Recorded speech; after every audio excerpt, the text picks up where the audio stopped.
बरसाने की शांत वादियों में सुबह की पहली किरण फैली ही थी कि नंदगांव की गलियों में बांसुरी की मधुर तान गूंज उठी।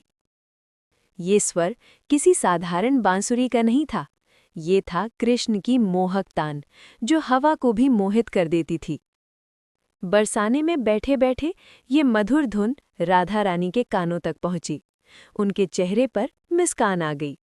कान्हा आ गए, ये शब्द जैसे उनके दिल से सीधे हवा में घुल। दिन यमुना किनारे राधा फूल चुन रही थी, तभी सामने से धीमे धीमे कदम रखते हुए कृष्ण आए। उनके चेहरे पर शरारत, हाथ में बांसुरी और आंखों में अनंत प्रेम। कृष्ण बोले, राधे, तुम फूल चुन रही हो और मैं तुम्हारा चेहरा देखकर सोच रहा हूं कि दुनिया का सबसे सुंदर फूल तो यही है। राधा लज्जा से मुस्कुरा उठी। हवा में खिलखिलाहट छा गई। का समय, यमुना किनारा, चांदनी फैली हुई, गोपियां इकट्ठी थीं और बीच में कृष्ण खड़े थे। उन्होंने बांसुरी उठाई और बस क्षण भर में पूरा वृंदावन संगीत में बदल गया। जैसे ही बांसुरी बजी, राधा रानी धीरे धीरे आईं। कृष्ण का ध्यान सिर्फ राधा पर था और राधा की आंखों में सिर्फ कृष्ण।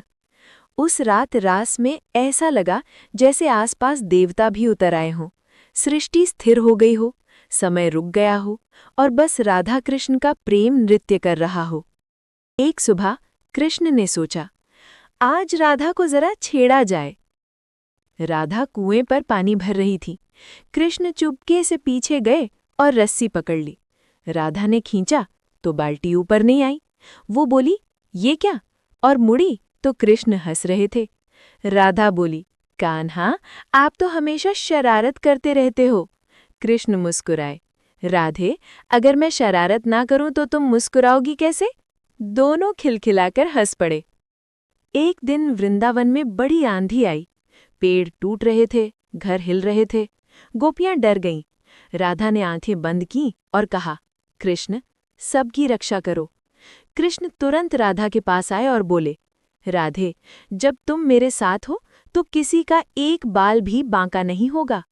राधा ने कृष्ण का हाथ पकड़ा और अचानक पूरी आंधी शांत होने लगी, मानो प्रकृति भी राधा कृष्ण के प्रेम के आगे झुक गई हो। दिन बीतते गए। एक समय ऐसा भी आया जब कृष्ण को मथुरा जाना पड़ा। राधा की आंखें भर आईं। कृष्ण ने धीरे से उनका हाथ पकड़ा और कहा, राधे, शरीर अलग हो सकते हैं, लेकिन हमारी आत्माएं कभी अलग नहीं होंगी।